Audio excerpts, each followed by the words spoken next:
Thank you. Good evening, everybody. Thank you for being here tonight. This is a regular meeting of the Allendale Land Use Board at which formal action will be taken on the items listed on the agenda and upon any other matters properly come before the end. Requirements of the Open Public Meetings Act have been satisfied through posting on the public bulletin board in the municipal building and on the borough website by publications in the record on December 9th, 2025, with copies being sent to the Ridgewood News and the Herald News. Certain agenda items will be open to the public for comment and or testimony, and the board will advise the public when such matters are open for their comment and or testimony. Okay, before we go any further, if we could all stand and salute the flag. I pledge allegiance to the flag of the United States of America, and to the republic for which it stands, one nation, under God, indivisible, with liberty and justice for all.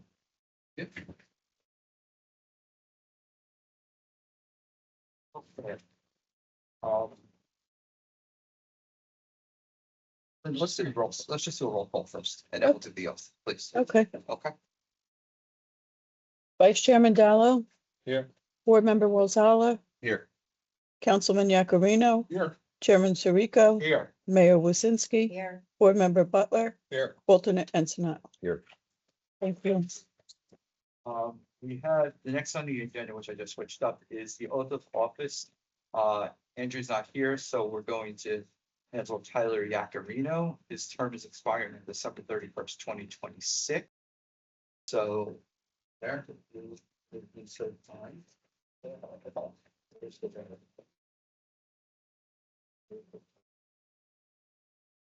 Did you have the Bible? Yes. Perfect, thank you. Now we could do it. Want to do here? We already did take on this here. Go ahead. Left hand on the Bible, probably right. Thank you. I, repeat after me, I, Yes. Tyler Yakarino, I, Tyler Yakarino, do solemnly swear do solemnly swear that I will support the Constitution of the United that States, I will support the Constitution of the United States, and the Constitution of the State of New Jersey, the Constitution of the State of New Jersey, and that I will bear true faith and allegiance that I will bear true faith and allegiance to the same and to the governments established in the United States to the governments established in the United States and in this state, and in this state, under the authority of the people, under the authority of the people, and that I will faithfully, that I will faithfully, impartially, and justly perform all duties of the Land Use Board member land use board member, to the best of my ability. to the best of my ability. So help me God. So help me. Congratulations. Thank you. So give a draft of the agenda. Lord, he is trying to beat me to the punch. Thank you. Thank you. No, this is for you, Linda. Next time. Yeah. Thank you. Here. Yes, we send it. And then we keep it in a copy in the computer. So we're gonna go through the whole computer so you can see All everything. right. Next on the agenda are the meetings of the February 11th, 2026, regular meeting. I reviewed them. Just don't think I has, but maybe I did, I gave it to you. Small change, I Small think. change, okay. Anybody else have any comments on the meetings, please? Seeing none, can I have a motion to accept the minutes of the February 11th, 2026 regular meeting, please? So moved. Thank you. Do I have a second? Wait, who just said that? Tyler, myself. Tyler. I don't think you were at the But last he one. was on I was on the Zoom. the Zoom. Sorry. That's okay. Okay. He wasn't here, but he was on. And the was second, on the Zoom. Okay, do I have a second, please? Second. Thank you, sir. Vice Chairman Dallo, Yes. Chairman Sirico, Yes. Mayor Wasinski, Board Member Butler, Yes. alternate Ensenada. Yes. Thank you. Next on our agenda are the three Two votes, one. resolutions, which I will pass. I'm supposed to take us through Yeah. all the three of them. The first one is application file 2026-01, resolution 26-11, applicant Cedar Volume 345 East Allendale Avenue, Allendale, New Jersey, 07401, block 702, lot 10. It was a minor subdivision. Yeah. Yes, sir. This was a largely conforming minor subdivision where the residue land was going to be conserved and dedicated to the borough. It was landlocked. It's not to be developed. The applicant had really one issue that they needed on the record that we did capture in a resolution for their request, which was They did not want to move the house forward, which would have created a turnaround issue, and it would have been rear facing entry back to the street. They needed some language in the resolution relative to satisfying the DEP in that regard. It would have created relief, it would have created a hazardous position, so the board declined to accept that alternate plan, which did trigger variance relief. So by and large, we conform the subdivision really just to eliminate portions of land that are otherwise environmentally constrained and undevelopable as it is. And standard conditions and approvals for the most part. Yes, sir. Okay. Anybody have any questions, comments on the resolution? Okay, seeing none, I bring it back and I have a motion to accept, please. I'll make a motion. Thank you. Second? Second. Okay, thank you. Vice Chairman Dallo, Yes. Councilman Yakarino, Yes. Chairman Sirico. Yes, Mayor Wasinski, Yes. Board Member Butler, Yes. alternate Ensinet. Yes. Thank you.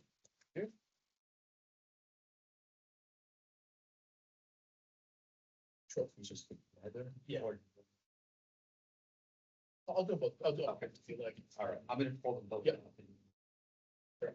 So the next resolutions, there's two of them here. The first one is 26-12 for consistency review under ordinance numbers 26-04 and 26-05, as well as resolution number 26-13, which is the amendment to the House Element and Fair Share Plan.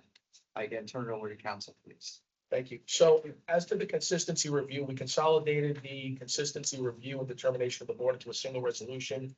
A review of ordinances 2604 and 2605.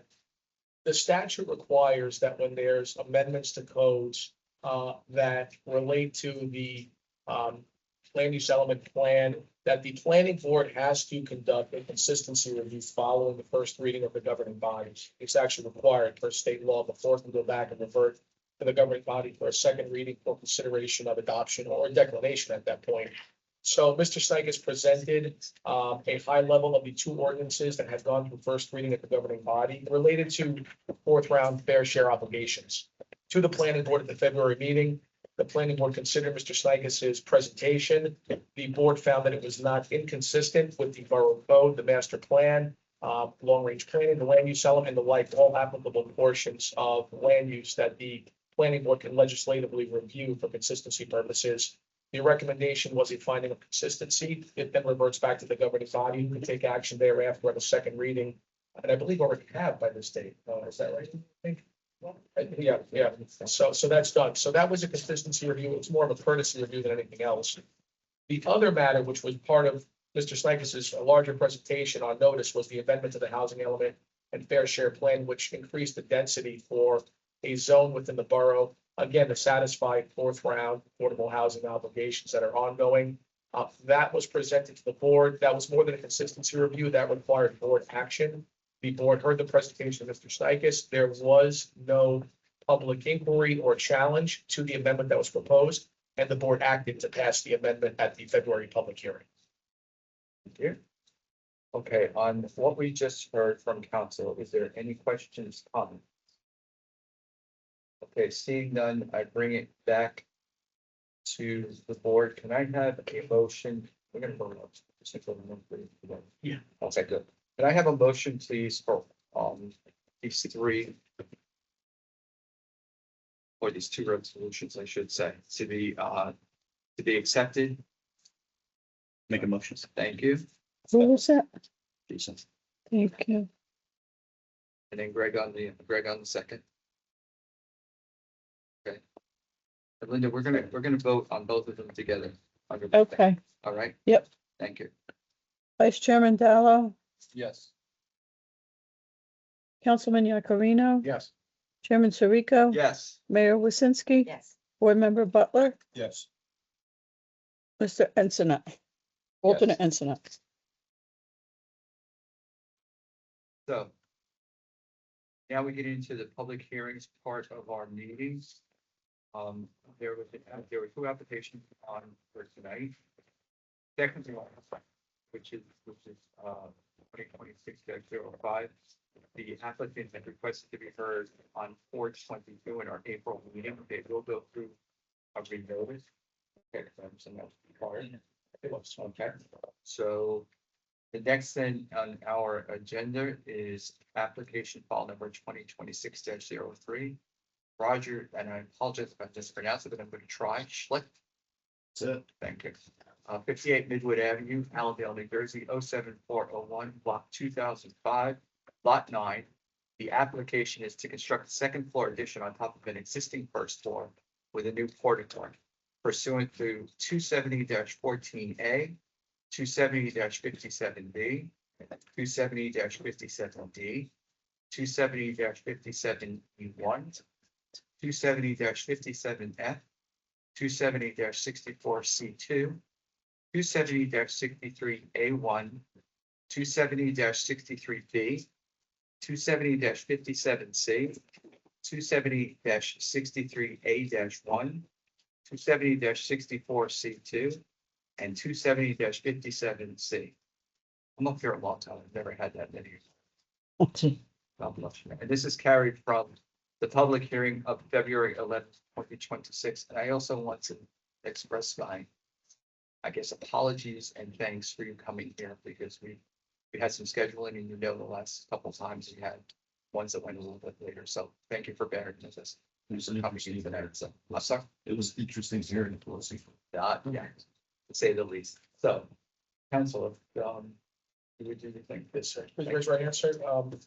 Do you swear or affirm testimony you're about to provide with the truth, the whole truth, nothing but the truth? Yes, I do. Please state your name for the record, spell your last name, and provide an address.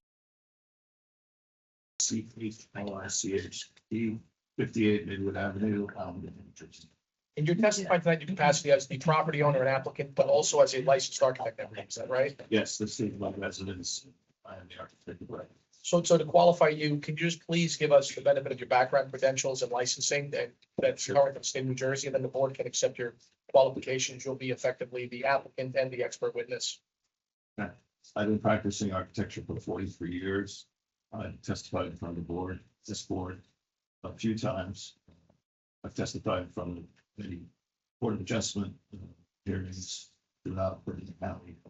My license is active.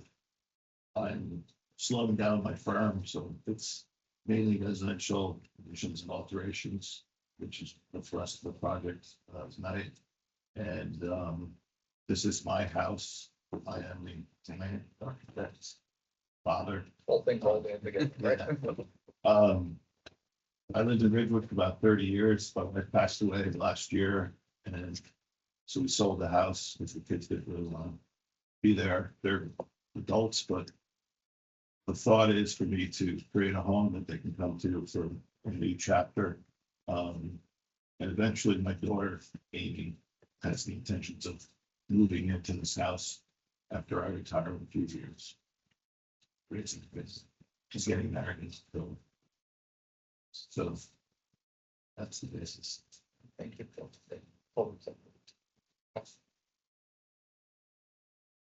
So, yeah. You know the deal, Mr. Schlicht, as a witness. If anything you're showing us that is mocked up or changed from what's on file, just call it out and we'll mark it as an exhibit as we go. Yeah, I have two things. Okay. I'm gonna let you tell us what you want to do. I mean, you've been before the board before, you know how we do this, though. Go I ahead. just have a question, though. Do I actually need variances for the undersized lot and the narrow lot? You need to obtain variances for those. I know they were listed on the notes, but So those are pre-existing conditions, right? And there's two schools of thought. At any given night of the week, when I'm on your side of the table, it really varies how boards consider that or not. I wish our planner was here, because Mr. Sykes would certainly have a planning opinion on it. My thought legally is, it can certainly be argued both ways. You've got pre-existing conditions, and then it's a question of, are you exacerbating them? I think with a floor area ratio variance, you're not technically exacerbating the undersized lot by making it smaller, but are you now intensifying the use on the undersized lot? It comes into play. The same thing with the lot width or things like that. But at the end of the day, you've got D relief. For the most part, use relief, the case law is clear, it subsumes the bulk relief within the use relief.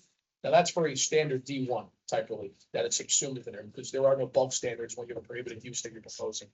You're proposing a condition for a use and a structure that's otherwise permitted, notwithstanding the fact that you need FAR relief. If you meet the FAR proofs, in my opinion, from a planning perspective, Coventry Square standards, the Randolph case standard, if you meet those, I think arguably you've met the bulk standards relative to the C1 and C2 criteria. So it's a little gray. And like I said, some towns will take a very firm position. It is relief. Others will say it's not, and some will say it's up to you how you want to prosecute it. I would not neglect to discuss how those are not impacted conditions and how they can carry forward without further, further impact. But those are not that's not the lion's share of what you're here for, as I see it. If that helps you. So it is yes. It's any given day of the week, it's a maybe. Yeah. Okay. Excuse me, sir. That's right. Linda, we went over this, because there's D relief, we've got classes of membership of the board that cannot sit on this case because this is a ZBA case. Right, So those members, if it's the mayor, if it's Tyler, are not eligible to hear this case, deliberate or vote on it because of the fact that there's use variance relief. This is a ZBA case. right. Okay, so, Oh, we're not even allowed to hear it. We can't be here to listen. You could stay, Oh. but deliberation's really limited and. Yeah. You're gonna go? Yeah, yeah. okay, he's gonna go. Sir, are you I'm you okay with the mayor, with with the mayor staying here They right can't now? vote. You sitting, you're okay with the mayor staying here right now? Okay. How many members are I can't There vote. will be, But everybody else, will be five. but you always have. So that's That's enough. By time. Yeah. Four is a quorum to do business as a ZBA, 5 is a minimum to vote, but you need to carry the table. That's right. You need 5 minimum votes on that FAR relief.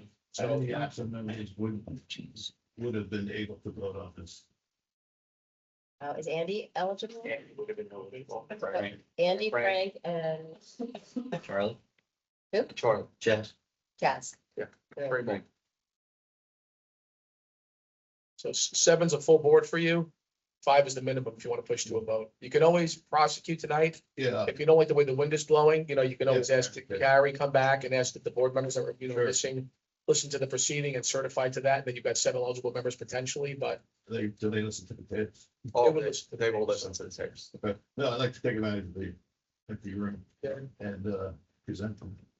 Uh, And please see your comments and Okay. go from there. Okay, so I'm just gonna turn it over to you. Tell us what you're doing, tell us what you want to do, and we'll go through all the aspects of it. Thank you. Thank you. I'm gonna walk you through the pre-existing zoning conditions of the property.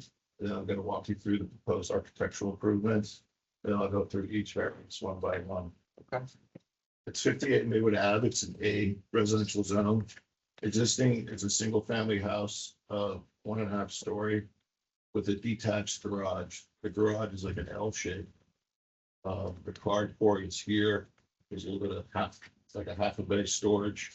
And this used to be a screen porch, and I have some photos of what this screen porch looked like when I purchased the house. And I opened it up, created an open porch, which reduced the the FAR.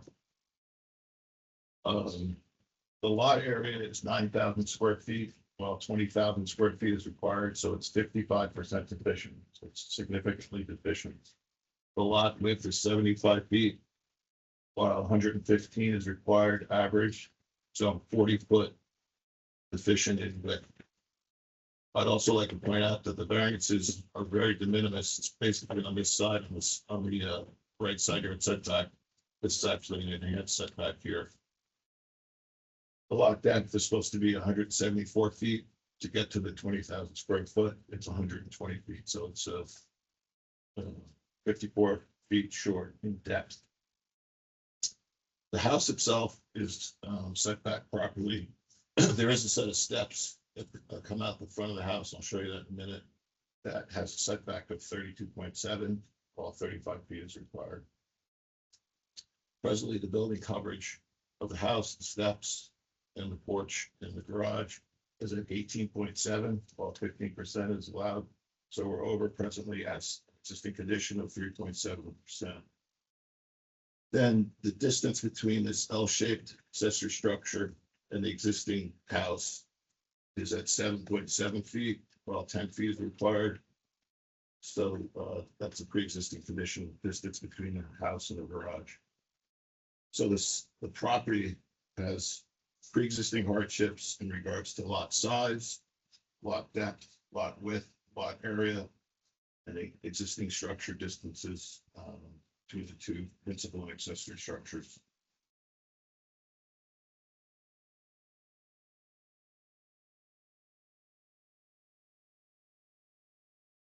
There are pictures we had distributed. With these stamps to get part of this.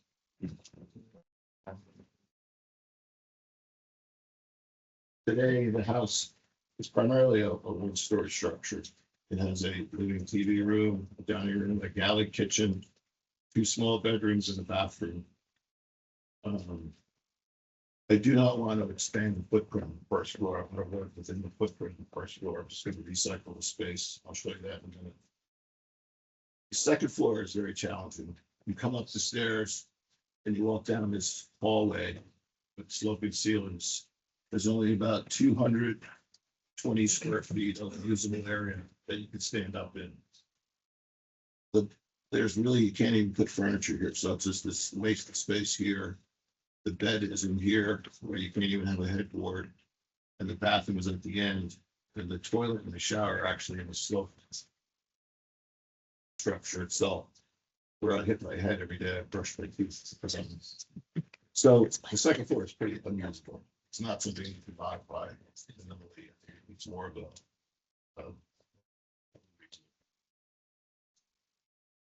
Excuse me, sir, a moment. Linda, are you picking all this up? Okay, all right, sorry.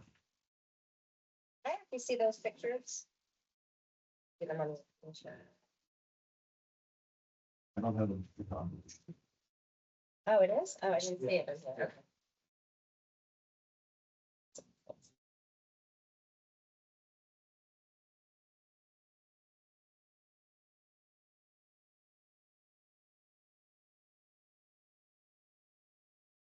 So the proposed first floor. This is the first floor. As I just said, I want to stay within the footprint. The improvements would be to remove the steps, the landing and the steps that are actually closer to Midwood than what I'm proposing. And take this natural indent in the house and create a little porch. I want to move the front door from here to here. So it had a little bit of a curb appeal, a little porch, 4 columns, front door. It fits nicely right into that corner. And I'll get through the variances in a minute, but the only part of this proposed improvements on the second floor and the first floor that need a variance is the first step of these steps. It's the first 8-inch step, that's it. Otherwise, we're compliant. I want to recycle the first floor, get a powder room, mud room, kitchen, family room, dining room. And then I was proposing a fireplace, like a prefab fireplace that would extend out. This needs a variance, and I'll go through that in a minute. Extended fireplace. The second floor would be an attic level. That cape would be, the roof would be removed. And what we're proposing is an attic level, basically. New floor joists, new 8-foot walls, and a new roof system that I'll show you in a minute. So I'm just proposing a stair going up the center, very traditional. Primary suite here, modest rooms, bedroom, 2 very small closets, like L-shaped closets, a 4-fixture bathroom. And then a hall bathroom, which is small vanity toilet tub. And 3 bedrooms. They're only like 10.5 feet deep. Ideally, you want a 12-foot bedroom for the length of the bed, an aisle, and like a dressing room. So these are very modest, tight little rooms. So the whole second floor would be obstructed. And the restriction on the size of that is because we're not changing the footprint of the house. Or not changing the adds to footprint of the first. Of the first floor, yeah.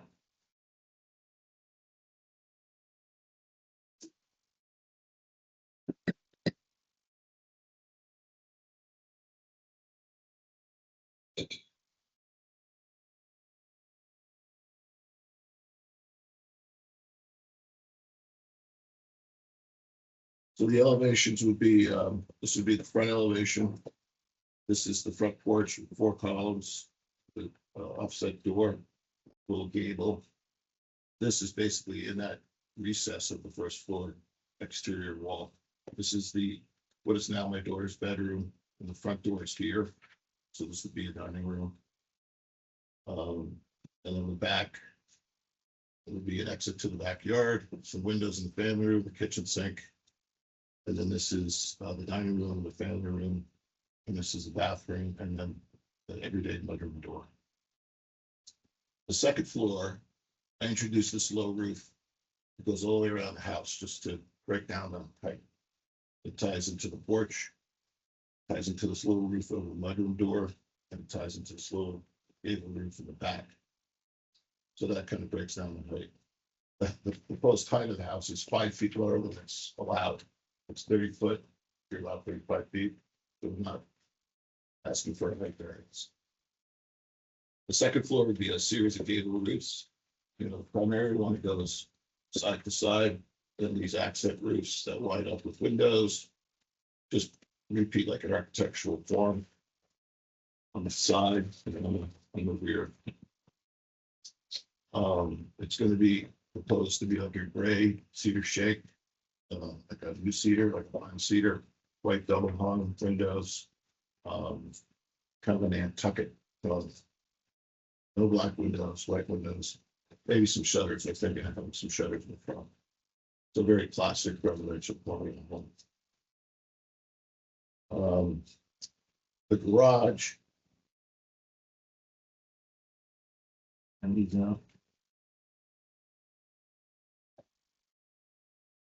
These new documents, Yes, this is a photograph. one page? Yes, Okay, so I'll mark that as A1 if you can just describe it. Please. sure.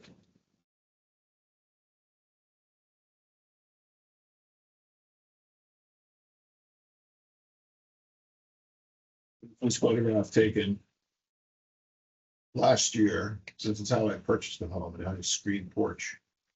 Not even screen, it would have solid walls and then screens above, with a roof that came off the garage. So what I did was just took out all the walls in 2 columns and opened it up. So you can see how it really cuts off back of the half of the back of the house. Now you can see the whole back of the house because now it's open. So I think it helps with that undersized distance between the house and the garage by opening it up. I saved the roof. This would all be re-sided, be shingled to match the house. But I just wanted to show what we did with the garage. Excuse me, is there a date on the photo? Yeah. Okay. Is it 25? This was 2025 and this was 2026. Okay. You said both the garage and open porch and last house, but Yeah, roof shingles, gutters, siding.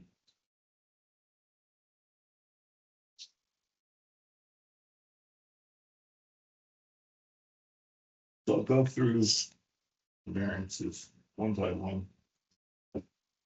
First, well, I'll go through these and we'll talk about the water and the. First, the front yard setback to the steps. Step, it's literally the first step, so it'd be 8 inches off the ground, and it's like 5 feet wide. Presently, the steps are closer to the street. They're 32.7 feet to the first step. What I'm proposing is 34 feet, so I'm only a foot into the front yard setback. Only step, no rounds, tread. So I reduce the pre-existing non-conforming condition, and I really don't see any negative impact that would be caused by one step being too close to the street. I think the porch adds a lot of curb appeal, a lot of architectural interest to the house. That's variance number 1. Variance number 2 are the side yard setback on the right-hand side. The left-hand side, just for record, it's 23.4, so it has an enhanced side yard setback on the left. On the right, the existing house is at 15 feet. The requirement is 15.4 feet, so we're 5 inches closer to the neighbor than we're supposed to be, 5 inches. So. And then the fireplace, the chimney itself is 13 feet, so that's 2 feet 5 inches into the side yard setback, but that's just a 6 foot by 2 foot rectangle that looks like a traditional chimney coming off the side. The second floor, I'm proposing to stack on the, the second floor is proposing to stack on the first floor. So it's a continuation of that wall. If you feel that the 5 inches is unacceptable, I could kick it in and I could be conforming, but I think it's gonna look a little odd. If it's 5 inches, it's gonna look like a mistake. It's 2 feet, maybe, but 5 inches. It's gonna look a little bit skewed. You have a measurement to the adjacent house on the right hand side. Yeah, I have pictures of it. I would say. Picture. Sure. Part of company pictures of the bottom pictures is right. So.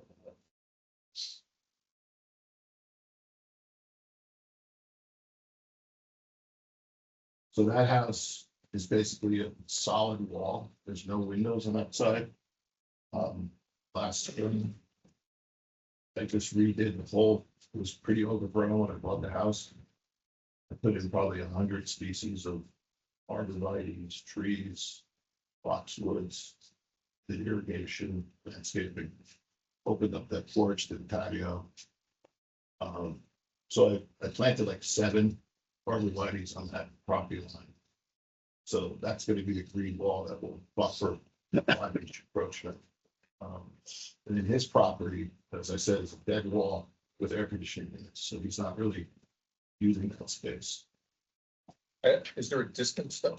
It's about 15 feet 15 feet to from your house. to the property line. I think 15 feet to Oh, his. it's 15, but so, got it. They're looking at about 20 to 30 feet. 30 feet, yeah. Got it. Thank you. It's not a very active yard, that side, it doesn't even use. I actually planted the bushes too, because I got tired of looking at this blank, huge blank wall. 2.5 stories of brown shingles. So I don't think there's any negative impact. Plus, evergreens are planted, that's some buffering. If the board feels you want me to kick it in, I'll be glad to kick it in, and I look need a variance. The board feels that the chimney is too much of an encroachment, I can kick that into whatever you feel is appropriate. That's the second variance. Third is a rear yard setback. Again, the house itself, the proposed house is compliant. It's just these 3 steps. But I have a code compliant landing out of the kitchen and then a few steps, 3 of which are 46.9 feet versus 50 feet. So it's literally 3 treads of a stair that has no railing. A piece of bluestone. 24 inches tall. Otherwise, the whole house, this is compliant, the house is compliant here, the house is compliant here. It's 5 inches to the right, encroaching, and then the chimney. So the house itself, I feel, is pretty well positioned. With only the right side variance. So that's the third variance. The fourth is the distance between the house and the L-shaped accessory structure. And it would be with that step, that open step on an angle to the corner of that open porch that I just showed you, handed out pictures. I think I can, yeah. It's 2.9 feet. So from that open tread, the last tread to that column is 2.9 feet, but it's very open since I opened up the street porch. And then from the back of the second floor to the 1-story roof of the porch is 5.75 feet. So the distance here is 5.75 feet. I think the garage was built probably without a permit 50 or 60 years ago. It looked that way. Not built that way. That's how I bought the property. So it's kind of a pre-existing non-conforming condition that I hopefully improve by opening up the porch. And the distances, I don't think anybody's gonna see that. It's not gonna look different than what it is today, because it's in the backyard. So think it has any negative impact to the streetscape or the surrounding properties.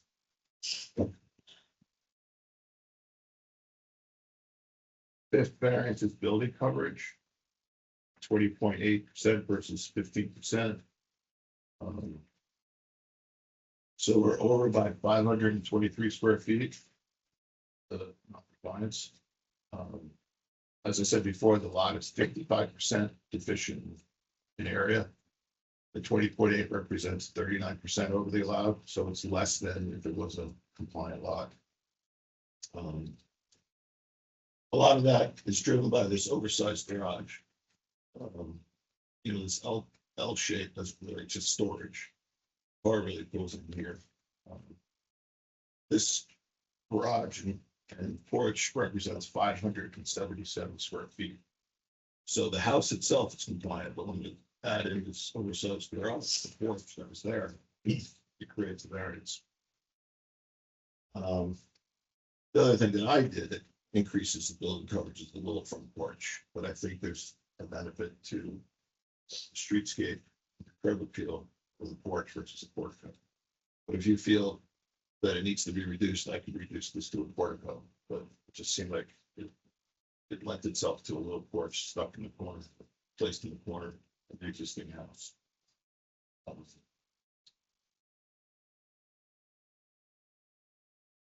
If the lot was a proper size, the building coverage, including the oversized garage and the proposed addition, would be 9.4%.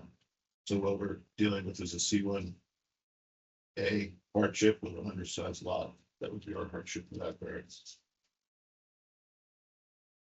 The sixth variance is the gross building area, 28.6 versus 25%. So we're over by 324 square feet. Again, this garage is 405 square feet. Typical one-bay garage is 264 square feet, 12 feet by 22 feet. So there's 150 square feet of extra space that, if I had built this, I wouldn't build it, but this is there, so I have to include it in the calculation. But 75% of this variance is due to the size of the garage, and the oversized garage.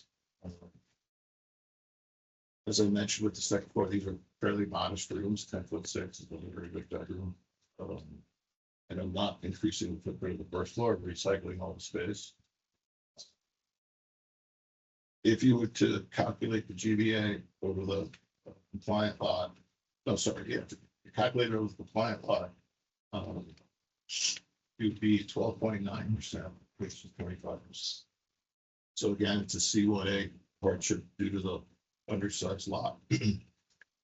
If you looked at the house itself and just disregarded the garage, the proposed house, first, second floor, would be at 24.1%, below the 25%.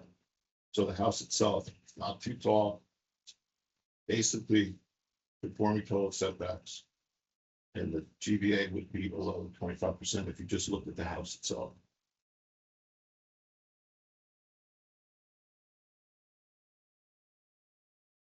Those are the six that we're addressing. But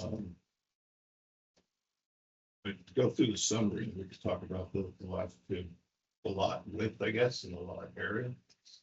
Can I ask a quick question, but this that you passed out?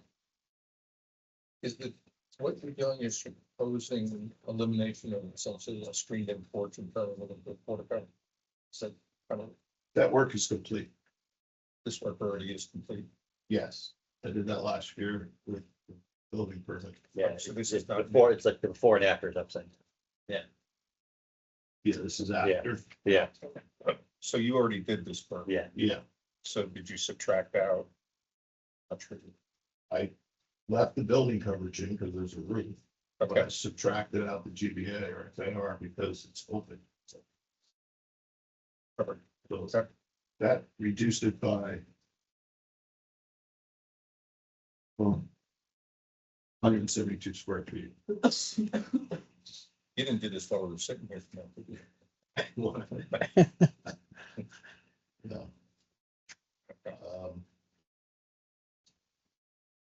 I'll go through some of the hardships.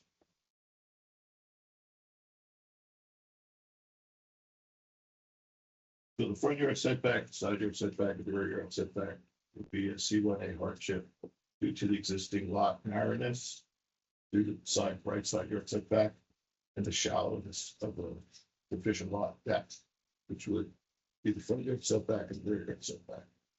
If the lot was a proper size, we wouldn't need these variances, so it's a pre-existing conforming lot position. The third and fourth, the fourth variance, the distance to the garage is also a C1C hardship. Unique to this property with a lawfully existing structure, both the garage and the house pre-existing, with non-conforming distance. And as I said before, I think there's no negative impact. It's pretty much behind the house. I don't think anyone's gonna see it. And opening up the porch, I think, helps. The building coverage in the FAR is again a C1A hardship due to the existing undersized lot. If the lot was a proper size, we would be at a building coverage of 5.4 and a GBA of 12.9.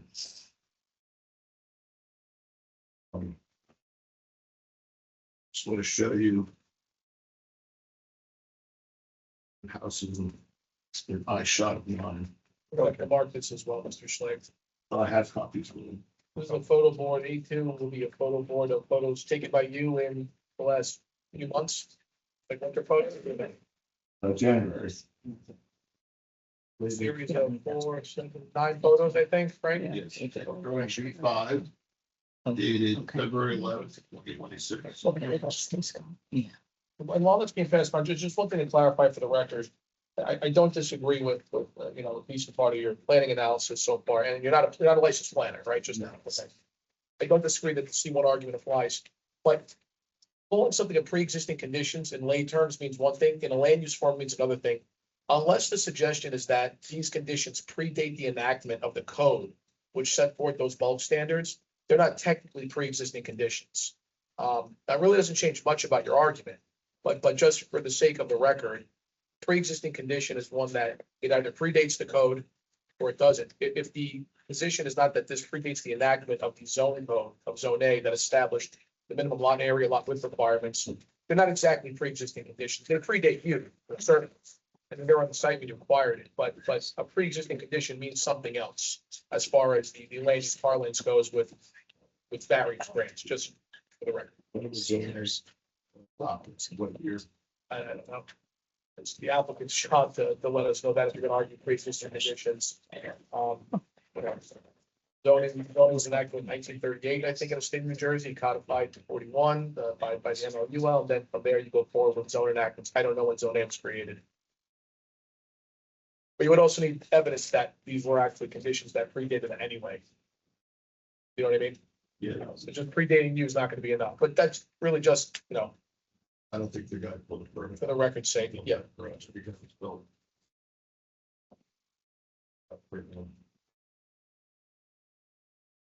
These are just a series of house photos that are within eye shot of my house. What I'm trying to present is that I feel what I'm presenting falls into the scale, architectural language. And you can see, I'll point out certain things that exist in other homes that I'm proposing in mine. I think it will fit well in the neighborhood. Feel the front porch, adding curb appeal, and very similar to some of the other homes. And this house is on the same width lot that I have. You can see that it mimics. This is a 75-foot lot too. This is right down, a couple doors down. This is on a 65-foot lot. It's 2-story. Doesn't have a porch, but it has open steps. Actually, it has 2.5 stories. This is also down a couple doors down the street from me. And this one is a 75-foot lot. So you can see how architecturally a 2-story house with some gables and kind of architectural features with a main gable roof exists. So my proposal would be very similar and fitted, I believe, streetscape of Midwood and Homewood. This is actually a quarter lot, like 75 feet, which is this garage almost on the property line. It's like 3 feet off the property line. And this is the street here. Street for me has a porch and 2.5 or 2-story structure with the gable roofs.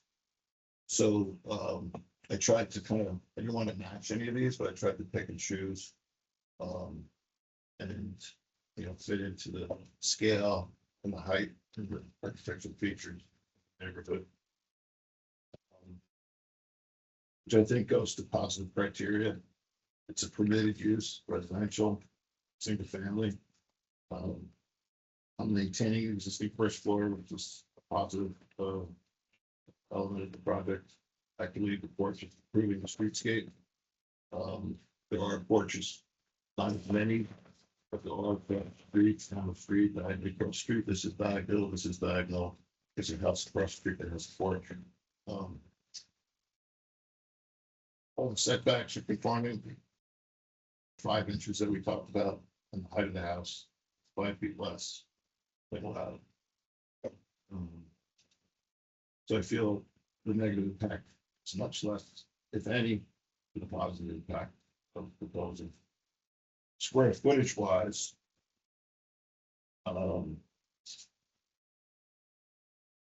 houses exist. I talked to the tax assessor, kind of got like an analysis of the homes that were within. I shot my house. They range from 2,500 at the high end to like 1,600 to 1,800. So right in the middle, a little bit above. I'm not the biggest house right now, the smallest house, but this would not be the biggest house. There are other houses directly across the street. This one's almost 2,400 square feet. So the size of the house, I feel, would be appropriate, fits in the streetscape as well. But try to balance out, not with the architectural features, but the size of it as well. That answer any questions. Thank you. As we do, we start to ask questions and look at other variants, other ways to do it. And one of the first things that came to my mind was, to eliminate one of the variances is, did you look at pushing the proposed new front steps into? Still have the same design. But instead of having what I believe is, I'm looking at the plans, the steps start at the edge of the porch, then go down. What if you were to push that last step into the porch? Yeah, I could push it back, but it would make no variance. I'm not saying you have to, but you could do it. Okay. The whole architectural idea was to have that column there, Uh-huh. so it's kind of balanced. So I just left room for the column versus jamming it up against the house. Okay. So I thought one step was fairly de minimis, and it's an improvement to what's there now. Right now, And existing there at 37, you said right now. So you're 37. pushing it back already. Yeah. But I'd be glad to move this back. I had a little bit of room. The porch is 5 feet. 5 feet 8. So I could push it back, but if you wish. Or I could indent one step right here into the porch. Yeah, that's, So one sticks out, then you step in. that's, that could be a variable. If the board, wants to talk about that. Second thing. I mean, the distance to the garage and all of that, it's all existing, and you're not making it any worse.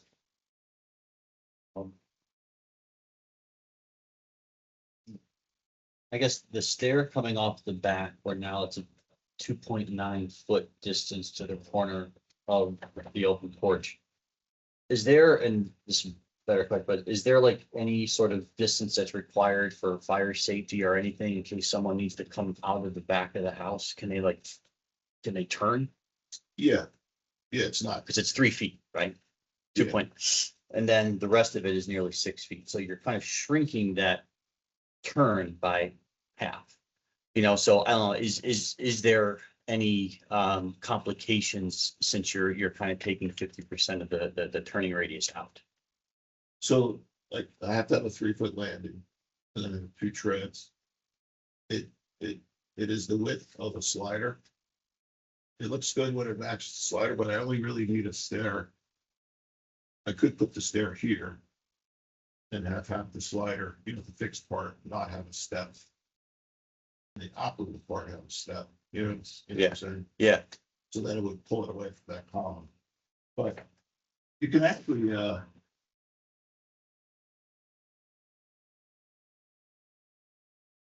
right where that column is that you're speaking of. Yeah, yeah, because my point is, someone comes down goes down those 3 stairs out of the back of the house, I don't know, and it seems like they would smack right into that column. yeah, so you need. I would only, 3 feet is what's required by code. Okay. Egress. Okay. So I could make it 3 feet, sure. I could make it more than 3 feet if you want. The landing, I can't make less than 3 feet. That's good. Yep. And if you had a problem with the right side, I could get this in, but I think it might look a little odd. Now, before we go, you know, further with our questions, perhaps. Definitely agree with that. So we visited the site, do the application, generated a. 6. I think a lot of the, a lot of the stuff that was in the first several pages has been done by testimony. I just want to take a minute, maybe to skip the section 4, maybe that's more effective. I heard testimony from the applicant regarding the use of the addition and building finishes, color, and materials. He'd asked if it was gonna be, any exterior lighting, if we can hear what kind of plans you have for exterior lighting. kind of- I would just do wall sconces at each door which is required.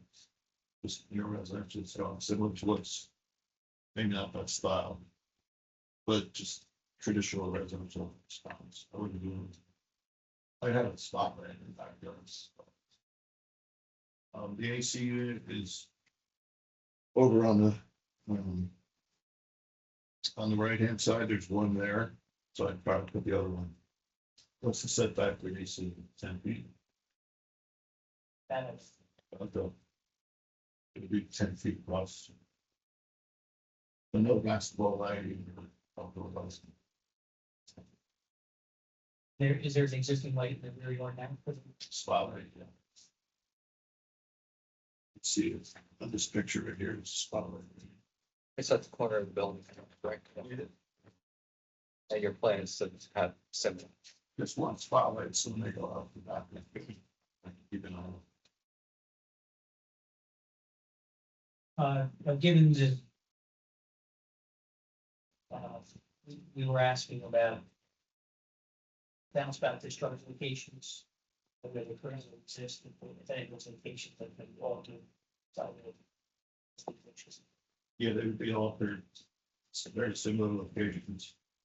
You know, I put a pit in, I can put some of them. Yeah, that would be the follow-up question. Please recommend, particularly in this neighborhood, we have, smaller lots. They're closer to the neighbors, but sometimes still over the management. I need to address. Yeah, we could go up to pits in. Again, when we look at these applications that make substantial improvements to the property, we recommend that facility connection. Sanitary service, BTV inspected, make sure that it's good shape. And if there's any issues that need to be addressed with the only with regard to the material of the notices. And 4.6, 4.7. General note that solar was in full implemented during this construction. 4.8, was up to the ad bill. With the application. So we're fine. Budget. The electrical service will be raised. Will be raised. Second floor. They'll have two fireplaces. No, the first will be removed, the existing one will The be. existing one on the left-hand side. Will be- That's the one that we're going to do. On the right-hand side. Yes. The existing one is. Functional.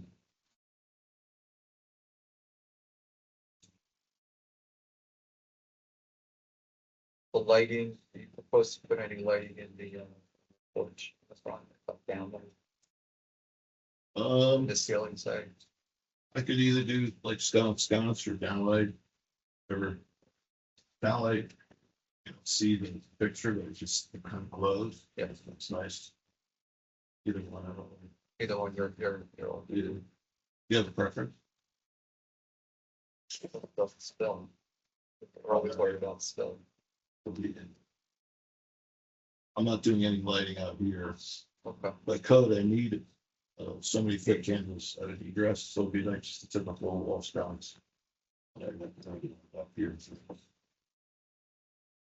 The yard is already fenced, so that'll. Yeah, that's right. Remain or replace. Or necessary. It's gonna stay, it's all brand new fence. It's sprinkler system, irrigation. So you really don't want to tear it down, right? Yeah. Keep the roof. Okay. Board, I open it back up to you. Questions? Are you removing the tree that's in front? I mean, on Google Street Maps, I see a tree that's pretty close to the home where you're gonna be putting the porch. Would you be removing that, or is it already gone? Oh, that's forward, that would stay, That would stack. it's forward of the porch, Okay. Yeah. Great. and then we planted one, the anchor performance. This is the tree you're talking about. Yeah. That's forward, and then they planted, you can't see in this photo, but we planted another one to kind of anchor the house, existing tree, new tree. Forget what kind of tree that is. Yeah, we did foundation plantings and then all along the edge, the arborvitae or boxwoods, and we did some trees in the back. The back has a beautiful old stone wall. It's like an Irish wall we lit. Like doing that same place.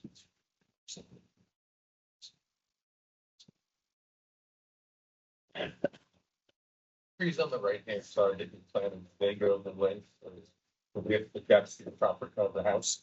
From the front of the house, you know, always not to the back corner. Oh, okay. There's seven side of the house, and there's a big.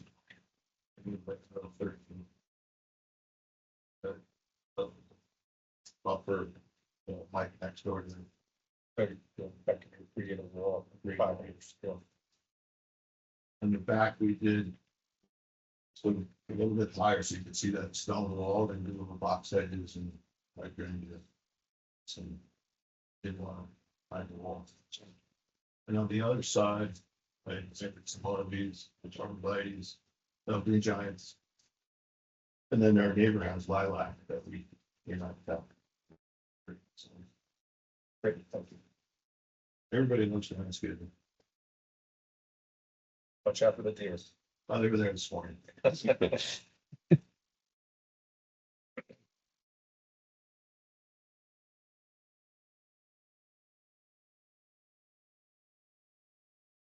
And I guess despite building a second level, you're still not raising the height of the current of the current structure. So I guess if you're gonna build all these rooms and have these windows, there's no privacy infringement, is there, from your neighbors that are on either side of you? Is it the same, you're actually, the roof line's actually lower Then my neighbors, than what it currently is? I think you said you had room, but it's not, you're still gonna be below what's allowed when you're building up. the existing house isn't 35 feet. You're allowed 35 by code. Right. I'm at 30. The existing is, Oh, so you are going up, okay. 21. Yeah, it's a kid, it's a 1.5 story kid. Okay, It's not really a kid, it's really an attic. Right. I can walk down to my bed and get things. So now that you have that much more height, I guess is there any sort of visibility or privacy, I guess, compromises now that there's more glass and more room up there to see you or for you to see your neighbors? Well, like, one photo I have, sorry, I only have one, the neighbor to my right has no window. Right, so he's blocked off. Right, He has no windows to look. right, out of, And to my left, she has 2 bedrooms with like a small hopper windows. okay. Um, Okay. And then she has space, then there's that garage and my driveway, Okay. and then I'm 23 feet off of her. For hers, okay. So And then you've got the garage also in it's between. one story. There's a lot of space there. Because that's where the master will be now, relative to the hallway or whatever it is. Yeah. Now, okay, that's this way, right? Yeah, It's gonna go this way. Okay. The attic, you're not really gonna stand up, have to pick. Yeah. The shingles. Didn't want to go 35 feet. It's not a very big house. I'm trying to. Yeah. Down.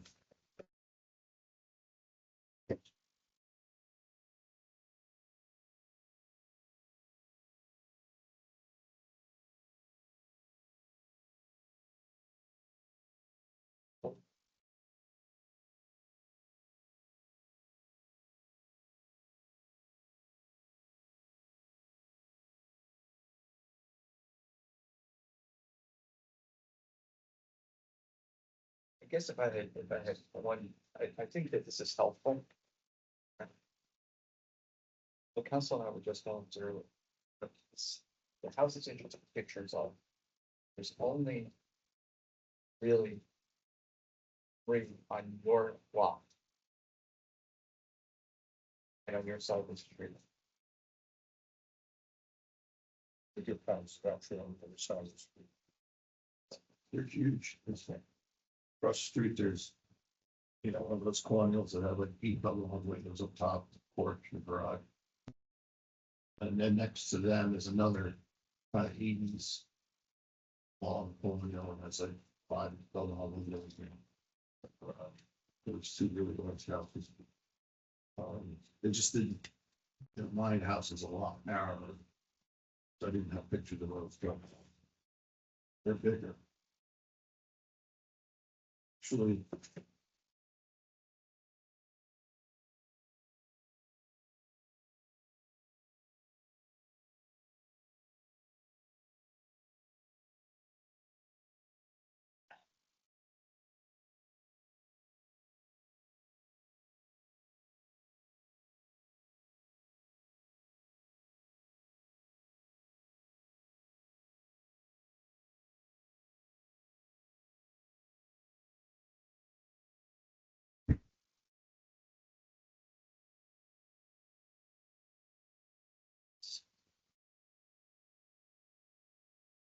$63 million is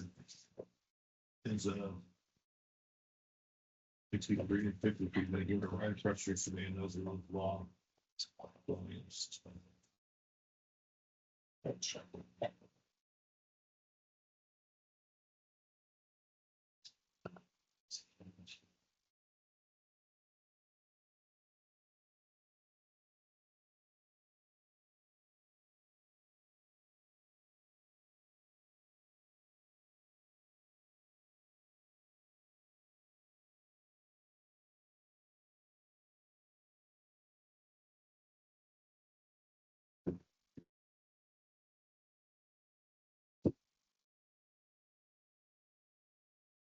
Definitely not gonna be the biggest house. I shot at mine. I don't know if you guys are looking at Google.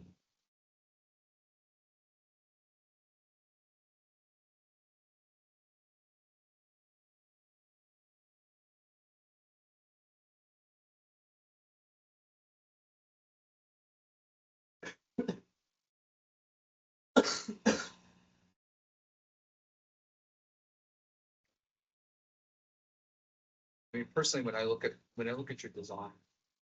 And I look at what you're doing, you're not increasing footprint. That, This is the porch. just the porch, just the porch. I think, all right, so you're a foot over or a foot under, with the steps that I talked about, then I would go, I personally would go crazy, unless the board members feel different, I wouldn't go crazy asking you to push that back.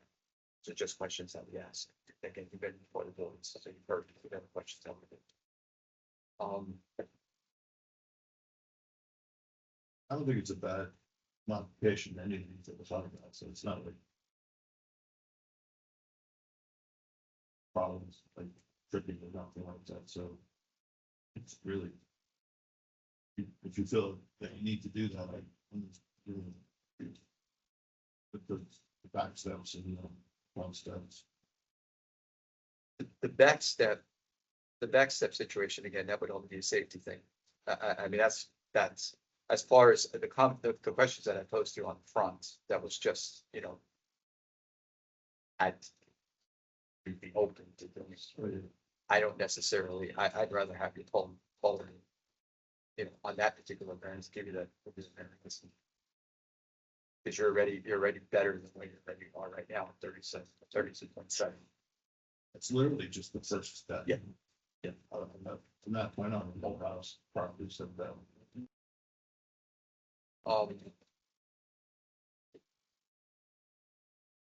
Board members, I have to open this up to the public, so before I do that, I mean, over here, before I open it up, is there any other discussion or questions? Yes, I think there's 6 or 7 proposed variances. I didn't, And I guess I'm just trying to think, like, if you total up all of the feet and inches you're asking for, I guess, do you have the total number? Here, I've got Yeah, 12. on one, what the 5 inches on this side, Oh. plus what you need for the fireplace, the foot for this, I guess I'm just trying to, it's a lot of pieces, so I'm just Yeah. trying to get a better concept of like what the totality is of the variance that you're asking for as a package relative to the house. It's just might be an easier way for me to think about it. I mean, I don't disregard these, but, the step variances and the 5 inches. I don't think anybody's gonna notice if the wall's here or here, and the step is literally down by your ankle. Right. On the front, the back, I agree, you can make it more clearance. So those are 3 variances that are so de minimis. Right. That if we, if we did the things just to get rid of those variances, I think it would look awkward outside of the house. or Right. the front of the house. Right. So, it's this much, it's not 2 feet Right. into the side, so I know there's a lot of variances, but if you take those 3 and look at the extent of each one, they're very de minimis, but they are variances. The fireplace is the 4th. The chimney, a lot of towns allow for encroachments, they allow chimneys to go over the side yard setback, they allow steps to go over the front yard setback. It's not true with Allendale, but if you want me to push the chimney in, I could push the chimney in some too. But these are all like literally, less than half my arm length. So those 4 are 4 variances, and it looks really like a long list of variances, but if you look at each one, it's very de minimis. The distance to the garage, somebody built the garage, I don't think they ever got a permit. That's what I'm living. And then the size is basically an extension of the first floor on the sides and then the front porch, which I think adds character to the house. So I thought it was worth building the porch. I'm never probably gonna sit out there. It's not looking. It costs a lot of money. But, Bear's gonna promote it. so I felt like each one had value to the streetscape, whatever it was. I think it's fitting in from there with the porches and the roof lines. These are houses that look like what I'm proposing. There are other houses that are a lot bigger. But I didn't want to make that first floor very small. I'm just gonna stay within that. So I understand there's a lot of variances, but if you look at each one, I guess what I think about is sort of the precedent that while individually it's not a lot, but could someone down the road say, it all added up to this amount, and that amount you put through prior, like, I'm thinking of it as a total amount of variances granted versus individual. I don't know if that's the wrong way to look at it, that's what I'm thinking No, about. yeah, I'm gonna try real quick, Yeah. that you're on the right track, and this is for the sake of the board, but Mr. Slick, by all means, I think you should hear this too. Is quantitative variance relief, it is not necessarily a problem in and of itself, the quantity of the variances. I think it's the qualitativeness of the variances. So I think I don't get a vote.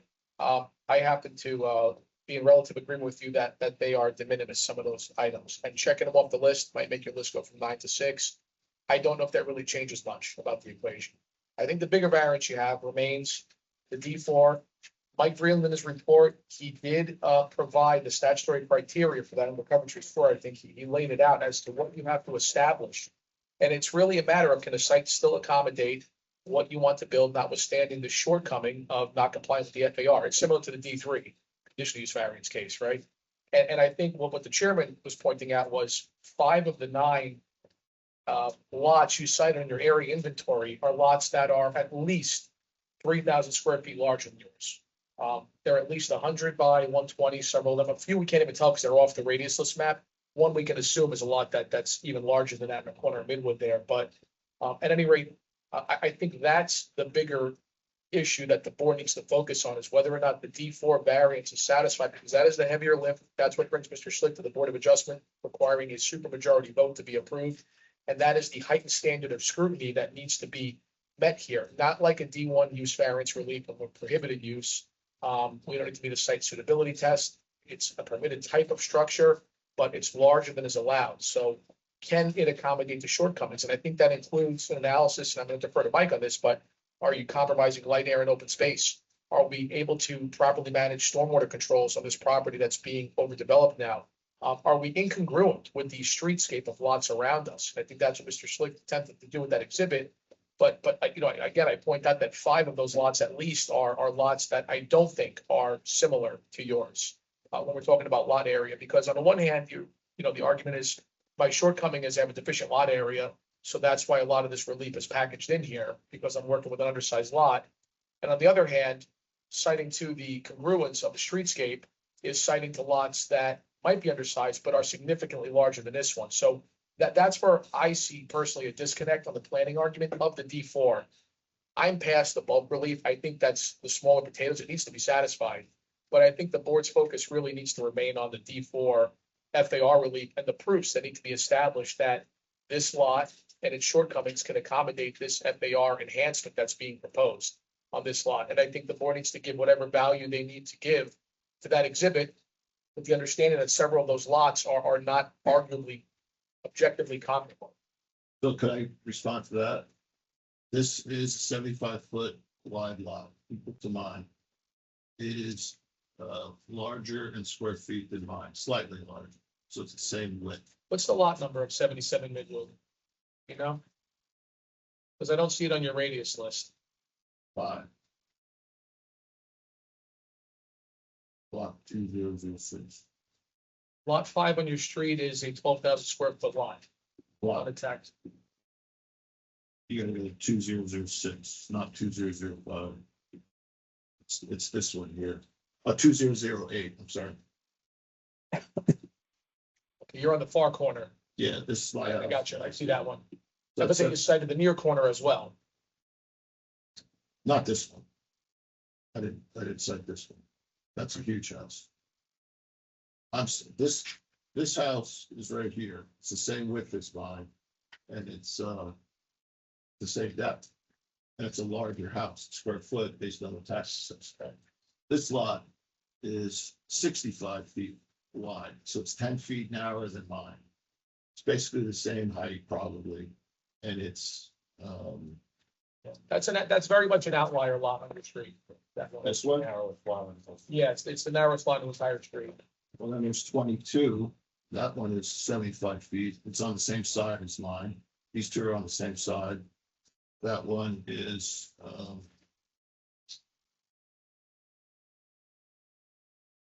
Yeah, I'm just looking at the one you cited, the one on Midwood, that's lot 11, that's 12,000, it's more than 12,000. 1, which one are you 2, talking about? 3, Three on Homewood are larger. They're 12,000 square feet. You cited it's a lot 11. Which is 30 Midwood. These are all 75 feet, 75 feet. 30 Midwood on the tax map shows it's larger than that. 30 Midwood on the tax map shows it's 120 by 135. Yeah, this is 135. Oh, I didn't reference this one. These, this says 135. This lot is 135, but this architecturally looks like one. No, I'm just going by raw lot area right now. Yeah, Yeah, you could Chris- definitely pick other lots that are bigger houses. I was trying to pick lots that are equal width of mine. And then architecturally it looks like mine. Across the street's a huge house. I didn't want to. I'm dwarfed by that. So there are houses that are large. Sorry? That's a big lot. and It that's is a big house. Yeah. I know you gave a variance down Midwood last year. I think it was lot 2, 2008. Yeah, lot. It's another size lot, but they got a FAR variance, some other variances. It's bigger lot, but it's bigger house. I was trying to show you homes that looked like mine and had a lot with people to them. I didn't want it. I didn't take pictures of the bigger houses.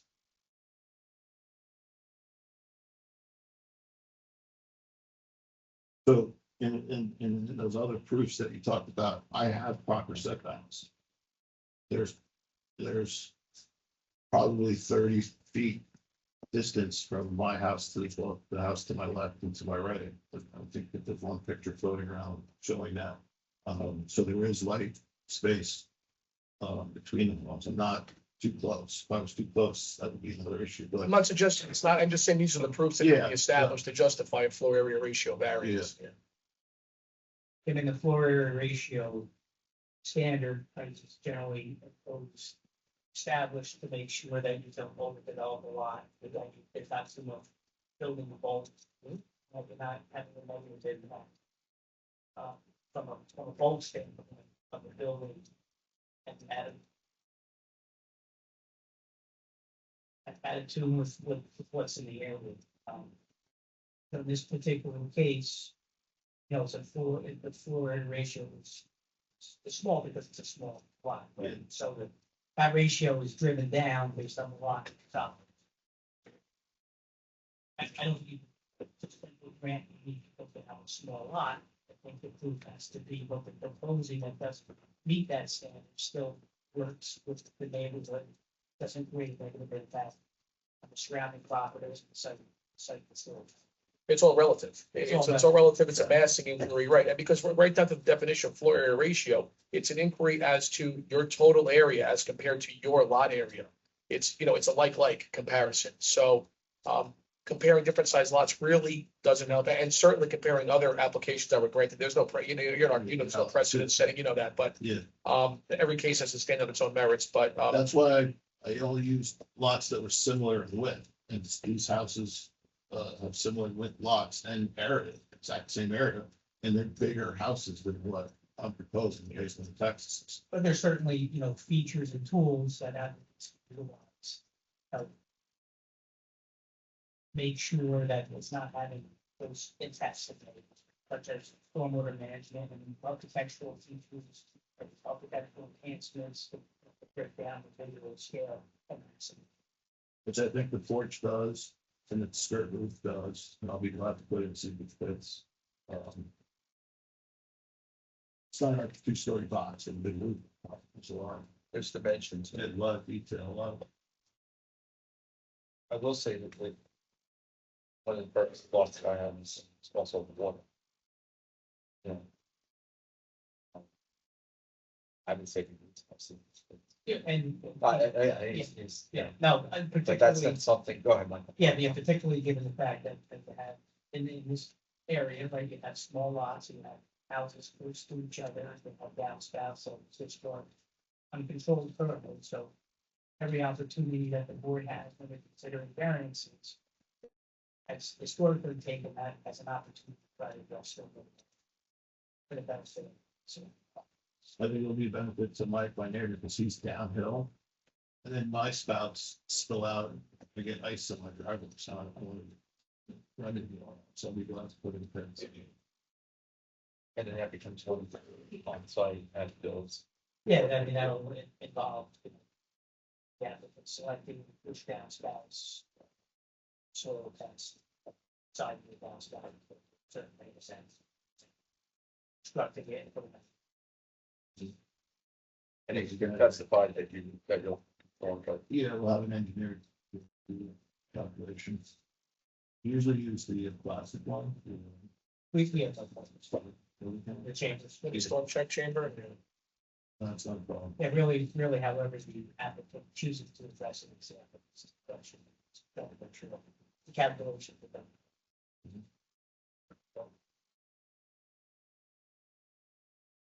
There was some landscape like that.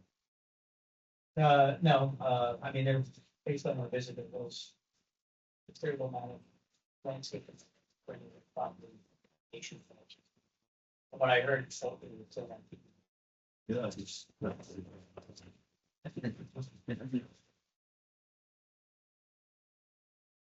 I think every piece of property, either block foot or RV or three, all edges and.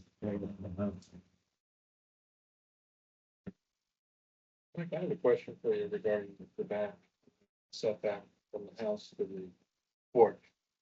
Is there a mention that needs to be held? I mean, technically, I think there's supposed to be a 10-foot separation. Right. That's a normal accessory structures. Sounds like it was a situation that he walked into the purchase the property. But that's the system. In the building code, if you're less than 5 feet, you have to do some fire sprinkling. So if there's a fire construction, it goes, it jumps again, so. Building department will have, we have usually use already planned for cement board. So the building code, particularly the zoning. Buildings, two buildings get close to each other, we dictate how to keep fire safe. So we'd have to adhere to that.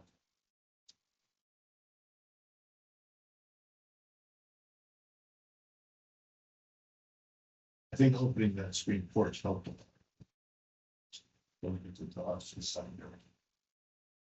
So really the distance is just the roof. The leaf is open. How many square feet is that back porch that you created? About, I think you said 172. The garage is 405. Oh, about 500. Two of them together. 600. And they both involved.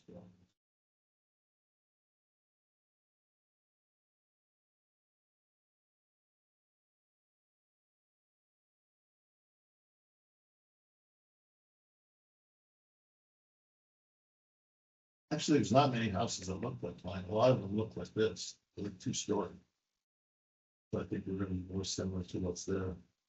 There's not many story, really one story piece.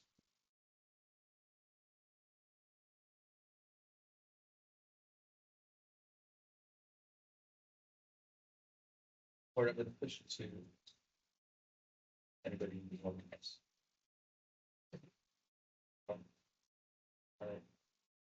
At this moment, I'm opening it up to members of the public if there's anybody that wants to come up and discuss what you just heard. You guys just heard kind of watch what's going on. Exciting, nice for you guys. Or either of you a planner, you can offer some testimony, maybe.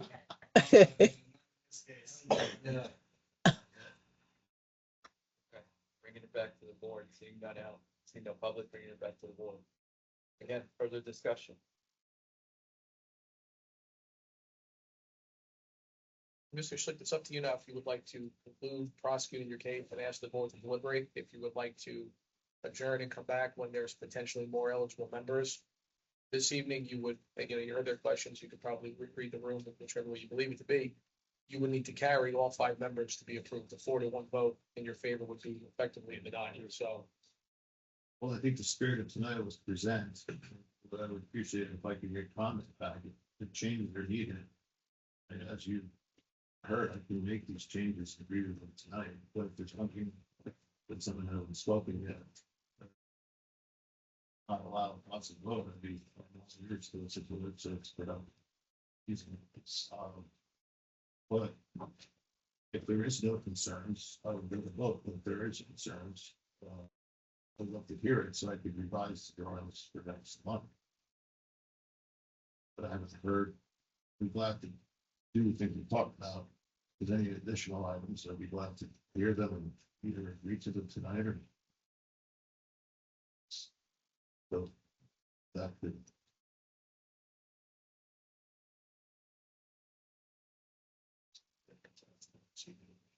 Well, that's it.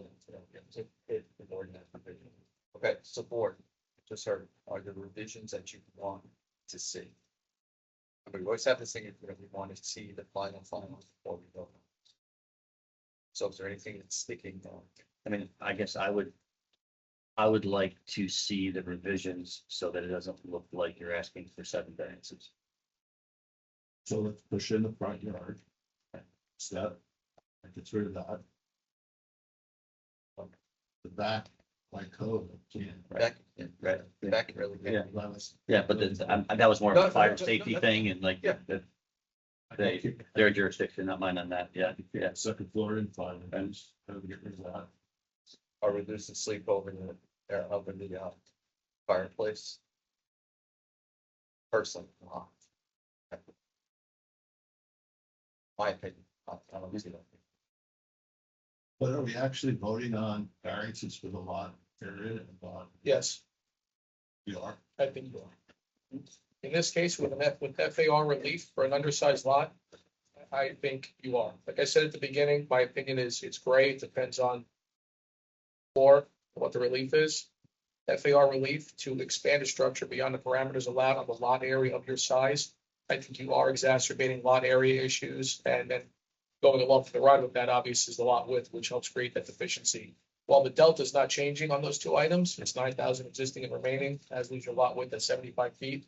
I do think it ties into the FAR relief, and my recommendation to the board is that those are variance items that are on the table that cannot change. No, You can mitigate them, right? If your FAR went down, theoretically, it's mitigated by that same logic, but you can't eliminate those conditions.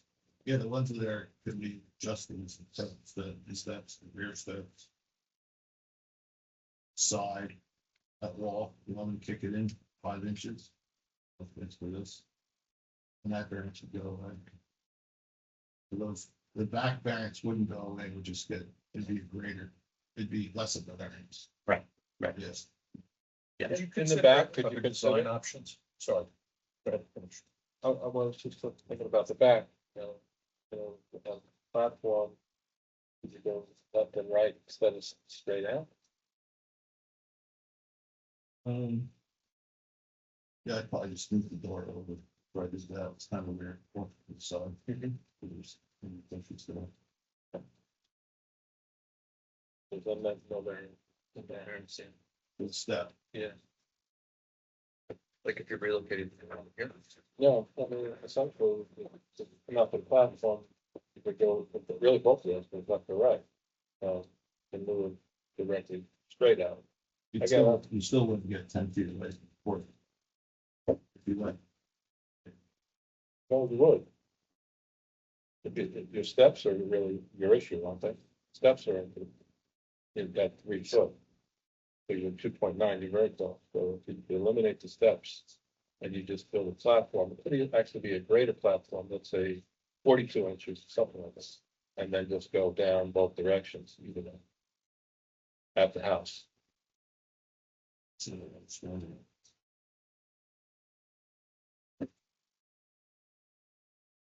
That's a platform. you'd have to be 10 feet away from the porch. I'm addressing 2'9". Oh, just making it less of the variance? Yeah. Oh, yeah, we could do that. I thought you were saying. Yeah, eliminate that takes away the variance, and it does help that dimension to the 2.9. Takes away the variance, it's really. How do you get to 10 feet?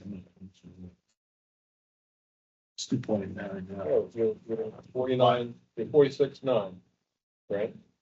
Oh, the backyard. Backyard, yes, sir. I was up in this. Yes, sir. Oh, I'm sorry. Um,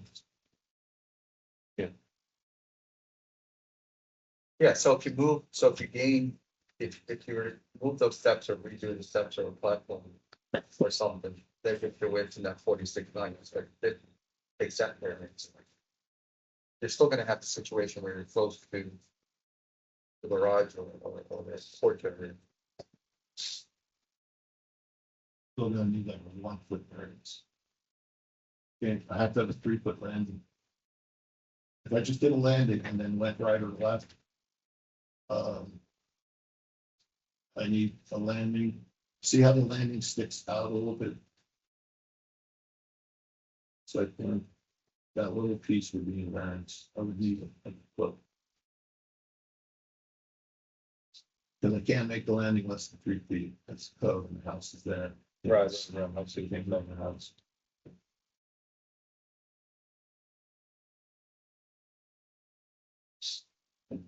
Yeah, I don't think anybody's ever gonna see steps of it. Up there, but How many steps are there? A landing and how many steps? two treads, three. Three right, three. and a landing, Yeah, so I step from the house to the landing. And then two two treads. treads. 5 feet. One. Doesn't require a rail. No, three, Yeah. no. 3 steps. One. I think, to your point, anything that you could do to eliminate in spots, whether it's front porch, back, fireplace, to try to consolidate all these different variances such that they, So let's push in the front steps. Let's push in the right wall. Push in the fireplace. 3 variances. Might look a little weird, but I'll do it. maybe you could push in the entire front porch, not in the front. Yeah, I'll get rid of There's a the, lot, there's a I'll lot get rid of, of the front yard variance. I'll get rid of the side yard variance. Do you mind the fireplace sticking out? I can move it in a foot. Let it stick in the house a foot, out a foot. Or are you just looking to get rid of the variances altogether? well, speaking of fireplace, so you have the window well and a fireplace. What's happening there? Oh, Yeah, it's a prefab fireplace. You can't leave it. oh, it's cantilever. Yeah, Oh, it's not, okay, fine, got you look at the elevations. it, done, understood. Good here.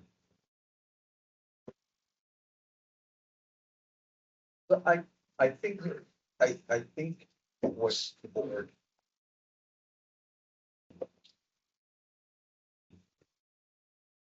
The spirit of what we're saying is, okay, you came in for, I've read, I think there's 12 variances in that column. 12 things fall down. I'm speaking to what else to do. It's more than 7, I'll go through, I'll go through my list, right, I go through my list, right, pre-existing lot area, lot, we're not gonna go with pre-existing. Lot area deficiency, lot width deficiency, lot depth deficiency, front yard setback, side yard setback, rear yard setback, building coverage, gross building area, separation between structures, and floor area ratio. I have 10 on my list. So I'm just reading, engineering report. So go ahead again, front yard.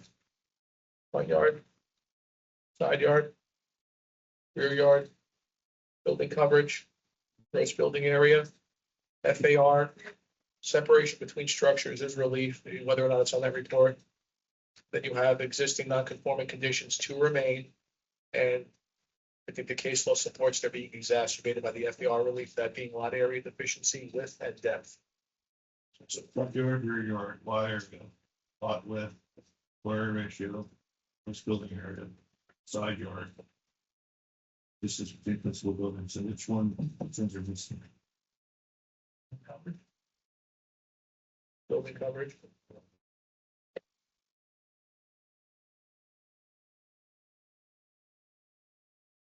Lot depth. Lot depth, But you, shy, you don't have, in the area. you don't have a lot of depth in the ordinance. Looking at, I think, It's, your plan, which I think falls out of required, minimum requirement of 174 on your own, on the plan that you filed, variance plan you yeah, filed. that's not, it's in order to get 20,000 square feet, it's not an Allendale law. I'm looking at your zoning schedule. one. Yeah, but it's not, that doesn't mean it's a variance, not in your ordinance. You Well, don't the have a lot. required condition and a proposed condition, and then delta is downward adjustment on the proposed condition. That looks like a deviation. The plan should have been clearer perhaps. Because the plan that you filed shows a delta for proposed conditions being 54 feet shy of what is being called a quote required condition, which makes it a deviation. Not a variance, it's fine, but that's an issue for you and the scrivener of that plan. But- Perhaps you So, should maybe then hear how the front yard setback will get rid of. The lot area, I can't do anything about, the lot width, I can't do anything about. The side yard setback, I'll pick in the wall if you wish, 5 inches. I'd like to leave the fireplace out a little bit, it's not a very big room, I think it's pushed in, it doesn't choose up the room. And I'll replace the back steps, but I'm still not gonna play code, I can't get rid of it. 100%, but I'll definitely increase the distance to the porch. So I can get rid of 2 and make two of them better. I can shrink the porch and make the building coverage less, but I think it looks, The front door, yeah. which is 5'8" change or whatever. So But you know what? that's the building. If you're reducing the gross building area by that small percentage, or, you know, all of these things will, I'll do all this, I just don't wanna, I would like to know what I'm doing, so when I come back, I hit. Well, the board can't give, we're not straw polling the board. The board cannot give you an assurance how they would vote. I mean, the inquiry was, Sure. the inquiry was, what are your concerns? And you heard from a few members, it's the quantitative variance relief. And then the horse trading begins, and well, I can do this, I can't do that. That's completely up to you, Mr. Schlicht, how you want to approach that. You know, the board still vote however they want to vote when they see revised plans, but yeah, that's the dialogue, that's all this is, it's helpful dialogue, should you not want to vote tonight. And consider what alternatives you might do to maybe mitigate relief further, it's completely at your own election. I'm trying to be cooperative and take. No, I understand. And make these revisions without resistance and come back with a set of plans that you guys can see. And then make a judgment on your own. I'm not asking you to vote tonight, I'm asking you to be effective and fully communicate what you're concerned with. I'm not asking you, are you voting yes or no? I thought what you were going was, you don't want to make these changes, come back and hear the board still was elected. Oh, no. That's where I thought that last comment was. I I had- I wanted to- I've pretty much agreed to everything that everyone asked, which would be fine.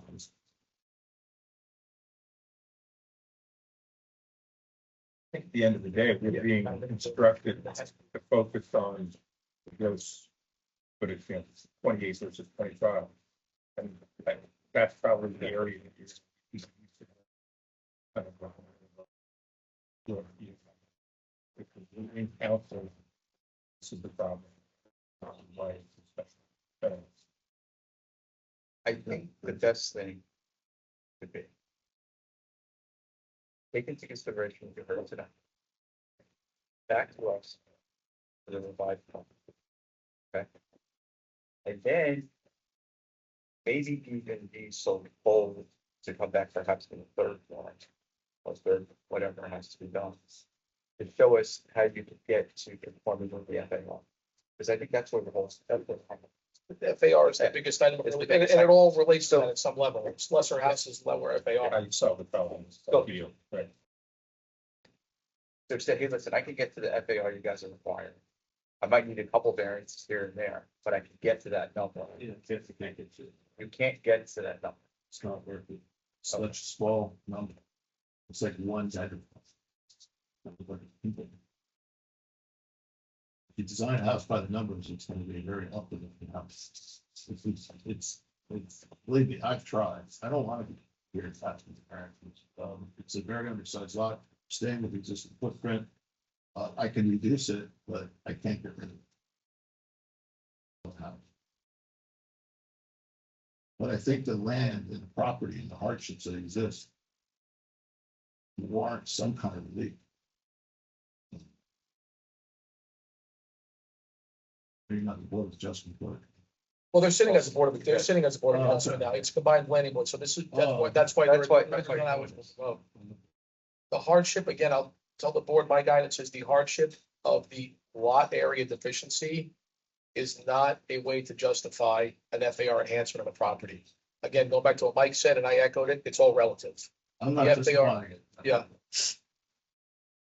I'm not justifying that, but I'm justifying it and it's gonna fit into the streetscape. There are similar products out there, neighbors, 3 doors down that have the same lot width, same lot area, bigger houses. And not increasing, the first floor footprint, I'm doing the work, management control. So all the things that, the variance required. Trying to explain, that's why I took these pictures, it's my logic here.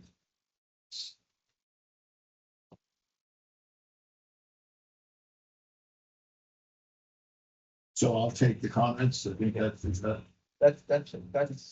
That's, in my opinion, the plan of action. Again, I'm gonna ask council to chime in here one more time, but I think the best thing you can do is to what we're being hung up on is the FAR, so you might not be able to get to what it could be, but what can you do to get closer?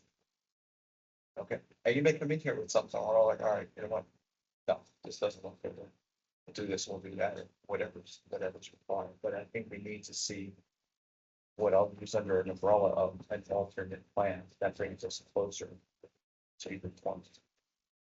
definitely didn't want to plan what they could talk about in reducing that, they already want. Better plan. Well, if you don't think that you can get to the conforming FAR, because that's where I was going with my third plan. I mean, if it's your testimony as a professional saying, hey, listen, I can't get to this, Have to chop. it's gonna work stupid. Okay, To make a usable house, I have to chop. it's not going to work. Okay, Okay, it's unfortunately it's there. I have to put in writing. It's another thing that I didn't, it's not self-created variance, somebody else will put out. understand. I think the only point about the third plan is not that you should be bringing one, it's that make the most efficient use of your time, I think. So if you're coming back and you say, well, what about this? Backpocket plan sometimes works, sometimes doesn't, but it's up to you, how you wanna skin the cat on this. It's really up to you. I'm gonna do everything we talked about. but- So I'll just only have to talk to. And this is just me not knowing, does that L-shaped garage, does that unit counts towards the FAR? Do you need that middle, That piece, that extra. whatever, that idle dead space? It's gonna connect to the porch of this building. Right, so so aside from I that, still need. That little- but you would at least take the FAR down by that block of property that's not really usable. I have no idea what's in there. You kind of described it as, I park my cars here. There's like this cubby area and now you've got your 4 seasons room or 3 seasons room, but like, is that? If you have to fit something into an FAR number, is that something that you could sacrifice? Good point, because FAR comes down to massing as well, right? So even though the principal structure, say the house is modest, fits in, you've got a large secondary structure. It's all part of your FAR calculations. Again, it's up to you what to consider, but I think that's a very good point. It directly ties into the P4 release. Yeah, I mean, and I don't know if that piece that you built on, that can be attached to the That ground. was there. It was a screen porch.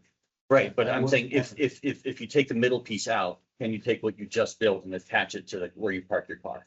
Oh, it's The L, like, yeah, can you take the elbow out and bring the screen porch over there? Or that porch over there, because then that takes out the stair issue also. Because that'll move that all over. Oh, I can't. You can't, okay. No. Getting them. It's a footage of what it's cemented in. Yeah. If you're not happy with the numbers in the second floor, I just have to somehow, I can't say it. I understand. That's why I took the screen porch and made it. Yeah. Open porch. That reduced the FAR by 172 square feet. And that little elbow is not even here. Okay. I'll tell you when it's done. Yeah. Okay. Thank you for your time. When is the next hearing? April 22nd. Consent to continue. You won't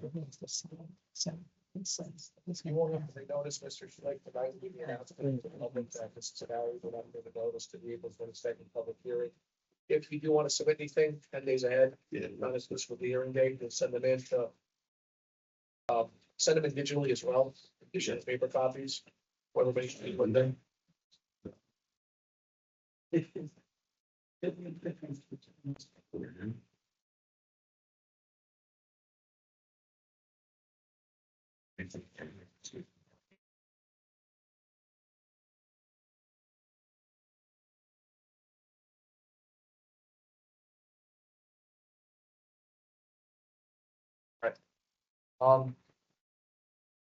So Linda, the next meeting, I'm sorry, next meeting is 4/22. Yes. Okay.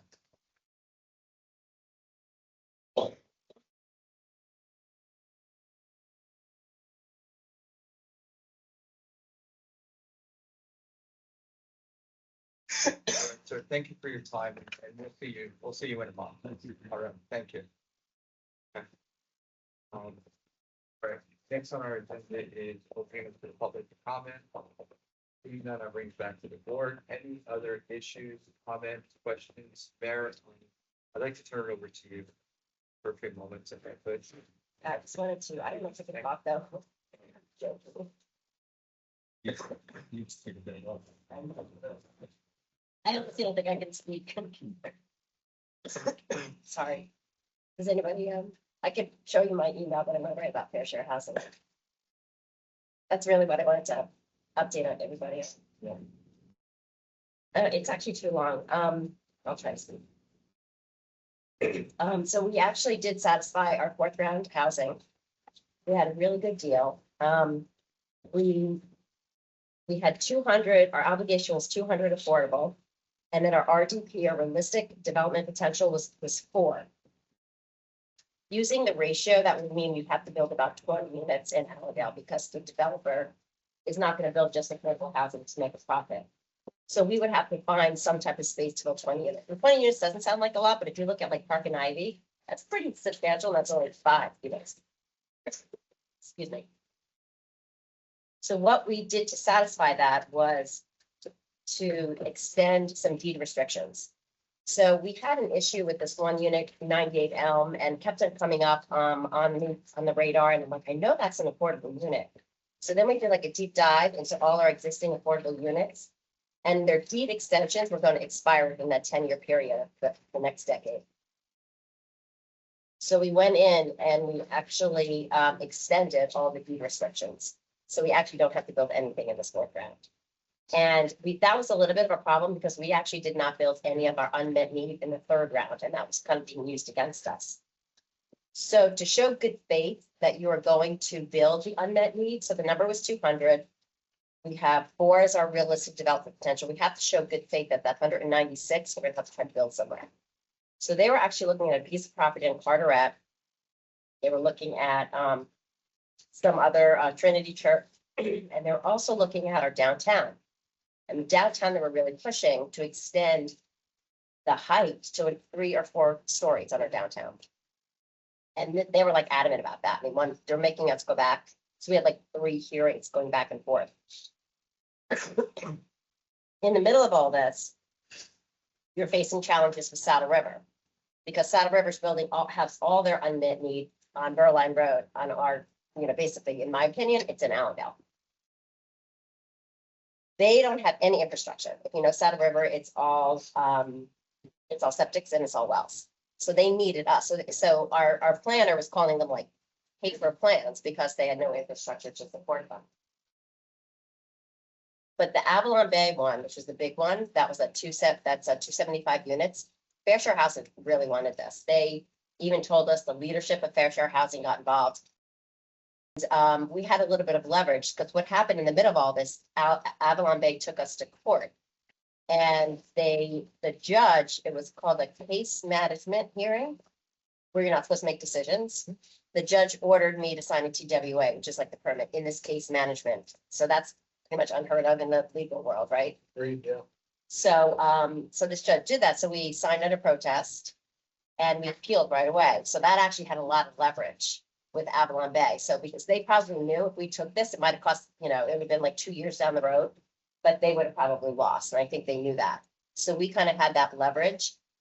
So what we did then is we said that we would allow them to use our sewer. We did the feasibility study, so we knew it was okay. Proof right there, Mike can tell you. And we moved our downtown overlay zone to Berline Road also. So we also had existing units there that were for our unmet need from the last round. We just increased the density. So we pushed it out of our downtown. We let Avalon Bay use our sewer. We don't have to build anything this round. And then we also did a side deal with Avalon Bay and got $500,000, which was really nice. Our planner at the time, our planner said that we do have like one of the better deals in all of the area, just because we don't have to build anything right now. And the $500,000, which is funny, all of a sudden now Saddle River wants some of the $500,000. So we're like, well, you could have, it's a two-party deal, solid. And they want to use some of that for the liner project. So with this sewer that we're using in Saddle River, there has to be a liner put in it just to protect it, because there's some I inflow and infiltration. But that's all in Saddle River. So they're trying to use our $5,000 to try to pay for that. But that's a battle for another day. But we're all buttoned up. We have all our ordinances. We have the final one today. Yeah, I think we're in really good shape. So really proud of that. Great. Yeah, so I have a like 2-page memo going out for the residents to kind of understand it, because it's just so hard to explain, and this has been going on for so long. One of the pillars of our success is that we assembled a new team of experts really early on, like a year before, kind of anticipating this. We did that hazard vulnerability study, if you remember, and we did we redid our master plan, and that hazard vulnerability study actually helped us with our downtown, because the flood zone kind of changed a little bit and it went into a lot of our downtown. So that was kind of one of the reasons we could push it out too.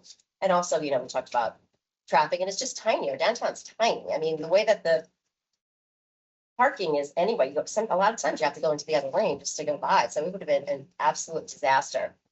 But Fair Share Housing Center is an advocacy group. They're not elected officials. They were directed by the DCA to oversee this. They have veto power. They have so much power. And at one point with the sewers, for example, so where their 2 other projects are is the Rosie O'Donnell in Saddle River, the Rosie O'Donnell property, which is right next to Wandell School. Then there's 2 more Toll Brother. Oh, that's a Toll Brother project. Another Toll Brother project in Algonquin, which is coming down the hill going to Saddle River. And then the Avalon Bay, which is in Saddle River. So there's another way to go, like down West Saddle River Road to the Waldwick exchange.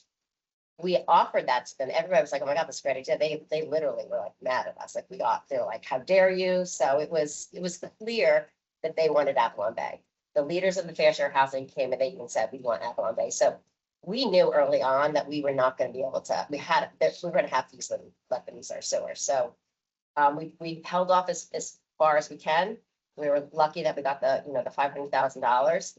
And at the end of the day, we did have the capacity, and they're paying for the liner. And our deal is with Saddle River, not with Avalon Bay, which is one thing that we stipulated. We did not want to have any deals with the developers, only with the municipality.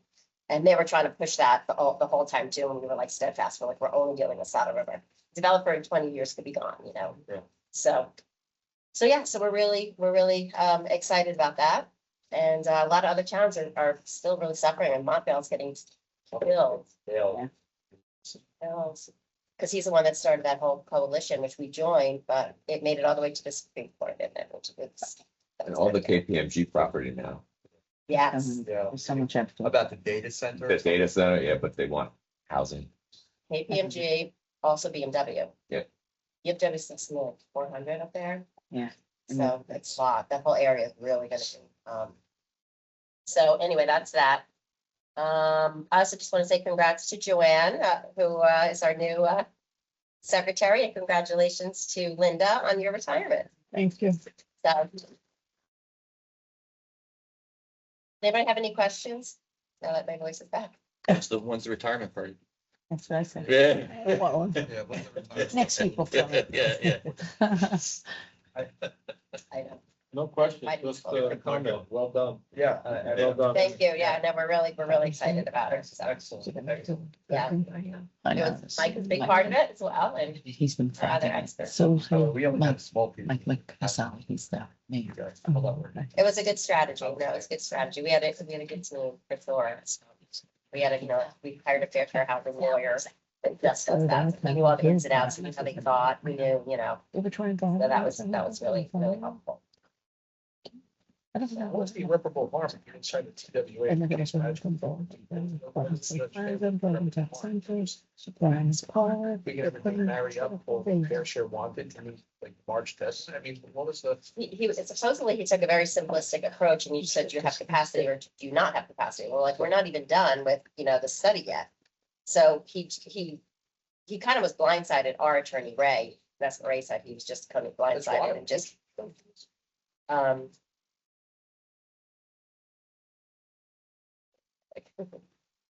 You know what I mean? Yeah. It's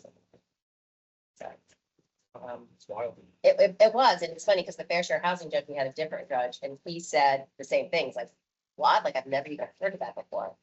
How's that? But in the long run, it actually was good leverage for us because, when we saw the writing on the wall that Avalon Bay was going to get their way. And that was part of the deal that we had to release the appeal.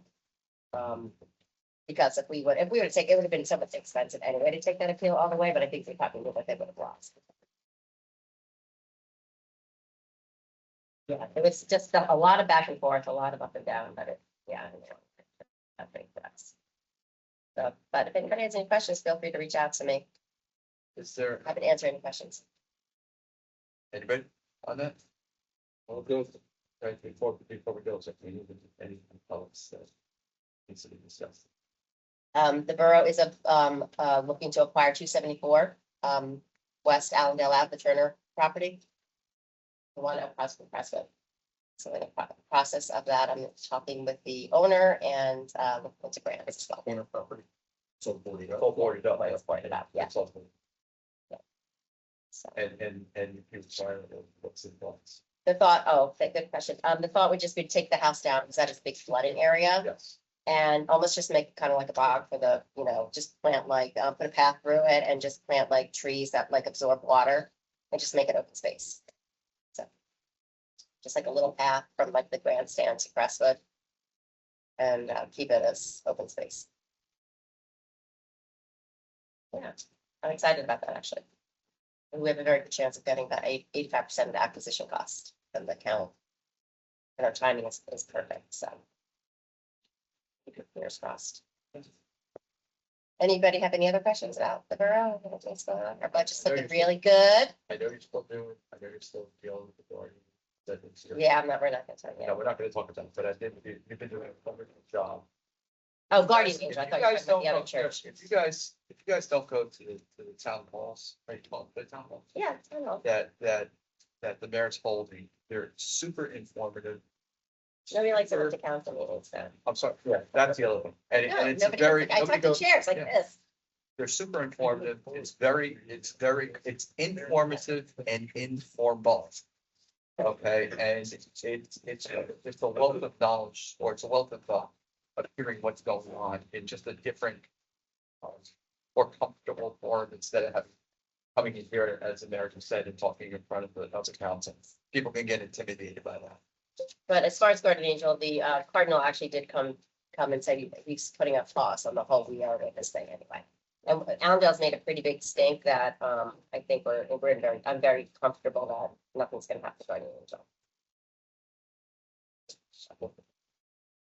Very good. All right, thank you. And Linda, again, how long have you joined it?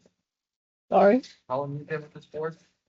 7 years, almost 8 years. But it's an interesting 7 years, especially putting up with me. So thank you very much for everything. Thank you. Thank you. Your accessibility and everything. So Thank you. best wishes in moving on. Chilling out, doing whatever you got to do in retirement. So, thank you. So, all right, anybody else have any comments, questions? Okay, seeing none, motion to adjourn. All right, thank you. Second, thank you. All in favor? Thank you. All right, we'll see you guys, the 22nd.